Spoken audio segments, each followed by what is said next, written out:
Hello viewers, তো welcome to Jinnat 360 YouTube channel. সঙ্গে রয়েছে আমি জিন্নাত। তো ফ্রেন্ডস, আজকে অনেক বড় একটি আপডেট নিয়ে হাজির হয়েছি আমি আপনাদের সামনে। ইতিমধ্যে মুখ্যমন্ত্রী মমতা বন্দ্যোপাধ্যায় নবান্ন থেকে কিন্তু একটি বিশেষ ঘোষণা করেছেন।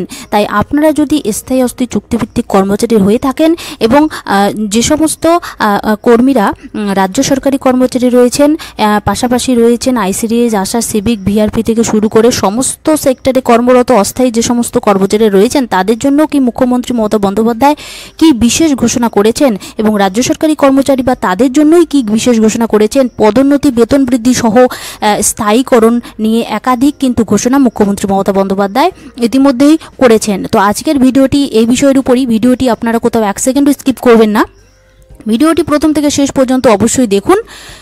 এবং আপনারা যদি এই চ্যানেলে নতুন হয়ে থাকেন তাহলে অবশ্যই চ্যানেলটিকে সাবস্ক্রাইব করে নোটিফিকেশন বেলটি অন করে রাখবেন এরকম লেটেস্ট আপডেট ভিডিও সবার আগে পাওয়ার জন্য। আর যারা অলরেডি জিন্নাত 360 ইউটিউব চ্যানেলটি সাবস্ক্রাইব করে রেখেছেন তাদেরকে জানাই অসংখ্য অসংখ্য ধন্যবাদ। তো চলুন আজকের সেই আপডেটটি দেখে নেই।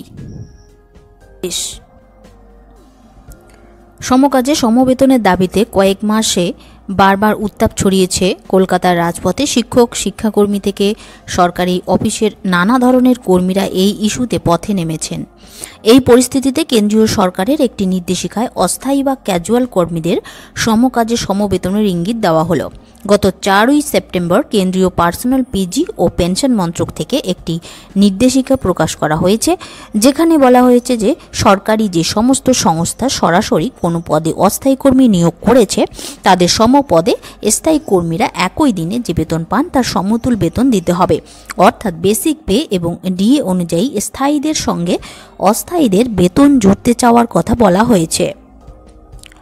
অবশ্য অন্যান্য যেসব ভাতা স্থায়ী কর্মীরা পান সেই সুযোগ অস্থায়ীরাও পাবেন না বলেও জানানো হয়েছে।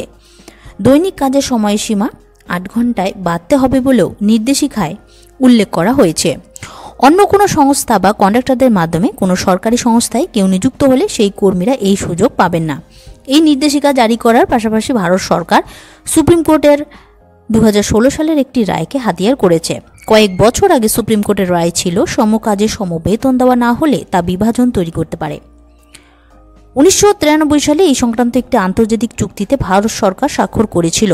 রায় দেওয়ার সময় সেই চুক্তির শর্তগুলিকেও সামনে এনে দেয় সুপ্রিম কোর্ট।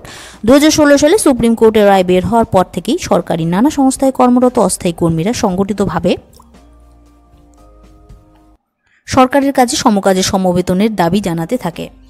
এমনকি রাস্তায় নেমে পুলিশের লাঠি, জল কামানের মুখেও তাদের পড়তে হয়েছে। এ রাজ্যের সরকার নানা দপ্তরে সরাসরি নিযুক্ত অস্থায়ী কর্মীরা সংখ্যায় নেহাত কম নন। কেবল স্কুল শিক্ষকই রয়েছেন 11 ধরনের, যাদের অনেকে অস্থায়ী। পার্শ্ব শিক্ষক ঐক্যমঞ্চ যেমন বহুদিন ধরে সমকাজে সমবেতন ও সম্মানের দাবিতে পথে নেমে আন্দোলন করছেন। সম্প্রতি কল্যাণীতে পুলিশ তাদের আন্দোলনে লাঠিও চালায় বলে অভিযোগ। সংগঠনের মুখপাত্র মধুমিতা বন্দ্যোপাধ্যায় বলেন, সুপ্রিম কোর্টের রায়ের যে ভাবনা তা কেন্দ্র, রাজ্য সরকারগুলি এমনকি বেসরকারি সংস্থার জন্য প্রযোজ্য। আমরা কলকাতা হাইকোর্টে মামলা করেছি, কিন্তু সেই মামলাতেও রাজ্য অসহযোগিতা করে চলেছে। শিক্ষক ও শিক্ষাকর্মীদের সমকাজে সমবেতনের দাবি তুলছেন বঙ্গীয় শিক্ষক ও শিক্ষাকর্মী সমিতির সহসাধারণ সম্পাদক স্বপন মণ্ডল। রাজ্যের শিক্ষাবন্ধুরাও এক দাবিতে রাস্তায়। তাদের মঞ্চের মুখপাত্র নন্দ দুলাল দাস বলেন, আমরা বারবার সরকারকে দাবির কথা জানিয়েছি, সুপ্রিম কোর্টের রায়ের কথা বলেছি, কিন্তু মানা হচ্ছে না। অস্থায়ী চুক্তিভিত্তিক কর্মচারীদের নিয়ে আজকের আপডেটটি এই পর্যন্ত। আপডেটটি যদি আপনাদের ভালো লেগে থাকে অবশ্যই একটি লাইক দিয়ে চ্যানেলটি সাবস্ক্রাইব করে পাশে থাকবেন। ধন্যবাদ।